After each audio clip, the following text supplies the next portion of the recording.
a row 3 ways. So not as exciting as some sort of dish that you'll see in a cooking competition, but it's pretty exciting for your body.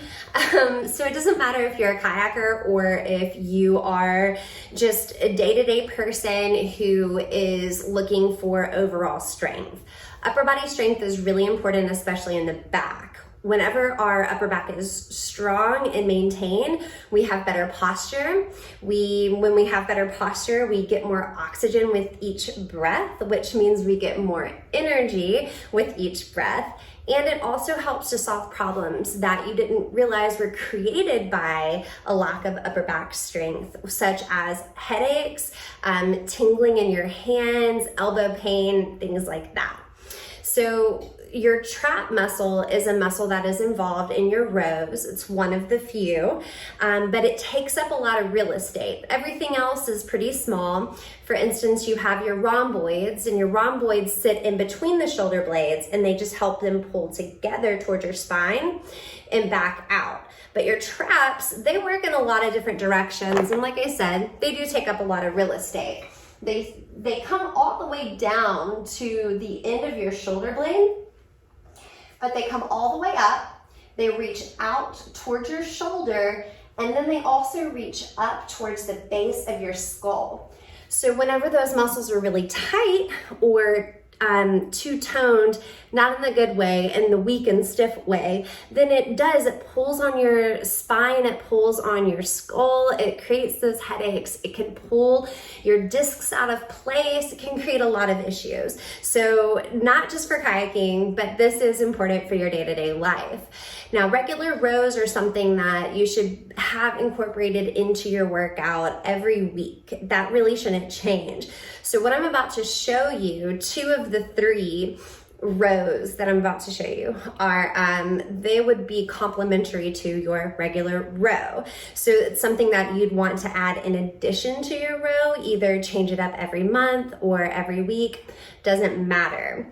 So you can use a cable machine, you can use a band, you can use your TRX, you can use dumbbells, doesn't really matter so long as you have some sort of adequate resistance. I'm going to go over each one of them and explain to you why they're helpful, but I'm not going to take too much of your time. So, of course, by the anchor point, I just happen to have a squat rack. The first one is going to be a high pull. So the high pull helps to strengthen your upper traps.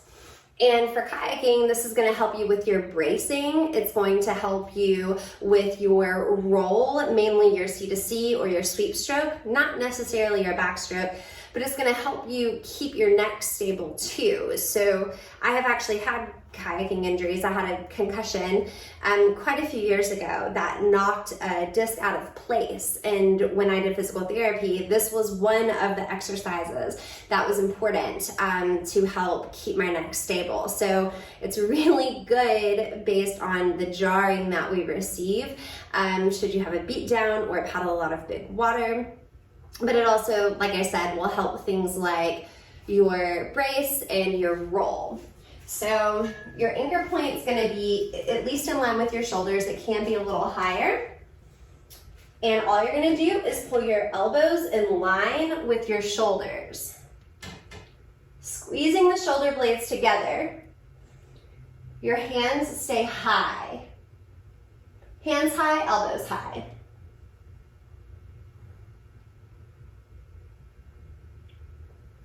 The thing to watch out whenever you're doing a high pull is your neck. You don't want your neck to pull forward while you're trying to pull back. That's a sign that either you're using too much weight or you're trying to pull too far back. The next row is just a normal row. This row is great for your paddle strokes more than anything, so it's going to help give you strength and endurance downriver. It doesn't really matter where the anchor point is. I usually like to put it mid-height, but what you're looking for here is to pull your elbows out at about 45 degrees. This is working most of the trap itself, so it's not working one aspect versus the other.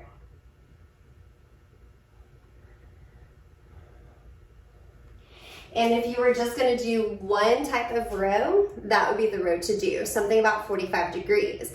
A couple of things to think about here is making sure the elbow doesn't go too far back, because what that does is it puts too much strain on the front of the shoulder. So if you've got good mobility, go for it. But if not, I usually tell my clients, think about getting the elbow to the side of the body or just a little bit past. Finally, the third row is gonna be very useful for moves like your boof, things where you have to really dig in, you have to recruit not only your lats, but you're trying to keep that strength in your upper back too. And this is going to be a low row.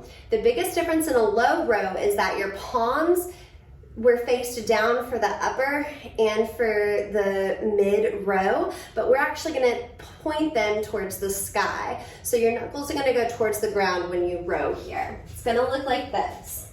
Elbows are really close to the side of the body. And you're gonna feel a lot of it in between the lower part of your shoulder blades.